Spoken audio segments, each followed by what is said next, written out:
Hello. This week I want to bring you a straightforward and uplifting message about faith.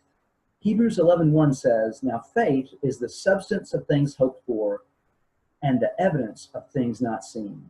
The Greek word for faith is pistis, and it can be translated as belief or trust or confidence or fidelity.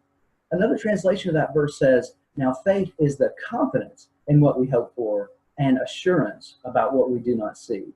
That word that sometimes is translated as substance and sometimes translated as confidence in the Greek is hypostasis. Hope I didn't butcher that, but it means support. It means the underlying structure. So we could actually paraphrase that sentence or that verse by saying faith is the foundation.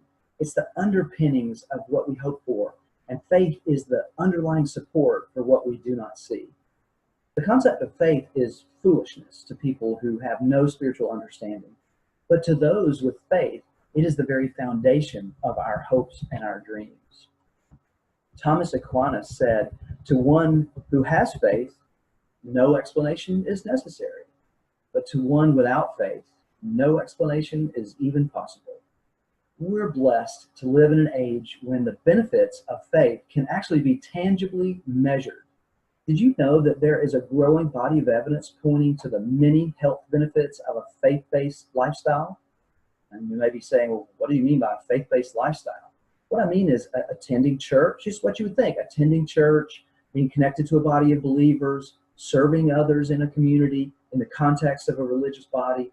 Numerous studies over the past decade have scientifically proven that living by faith has specific, measurable benefits, including reducing stress and lowering blood pressure. Faith encourages healthy behavior rather than destructive habits. Being connected to a faith community actually improves your emotional health. People with an active faith actually have a healthier immune system, and those who are faithful to their religion actually have a longer life expectancy than their atheist counterparts. So returning to this passage, Hebrews 11 is actually sometimes called the Hall of Fame of Faith. And I love verse 8 because it says, Abraham actually went out not knowing where he was going. Just like I said, to someone with no faith, this makes no sense. But you see, Abraham had gotten to know and trust God. Abraham stepped out in faith and obedience, and God blessed him for this. As I'm recording this video, it's actually the holiday weekend for Martin Luther King Jr.'s birthday, and I found a quote about faith from him, which is just perfect for this message. Faith, this is what MLK Jr. said, faith is taking the first step even when you don't see the whole staircase. And isn't that exactly what Peter did when he stepped out of the boat onto those stormy waters? Peter didn't have any experience of walking on water, but yet he stepped out in faith and obedience to Jesus, and for just one moment, while he focused on his master, Peter did the impossible. He walked on water. And that is what faith allows us to do through the power of Jesus Christ, to do extraordinary things in our lives. Not walking on water, but extraordinary things, even though we feel like ordinary people. When you step out in faith, you are in effect saying, you don't know all the answers, but you do know God. You're trusting in him, and as another passage says in 2 Corinthians, for we walk by faith, not by sight. Another translation of Hebrews 11:1 says, faith makes us sure of what we hope for and gives us proof of what we cannot see.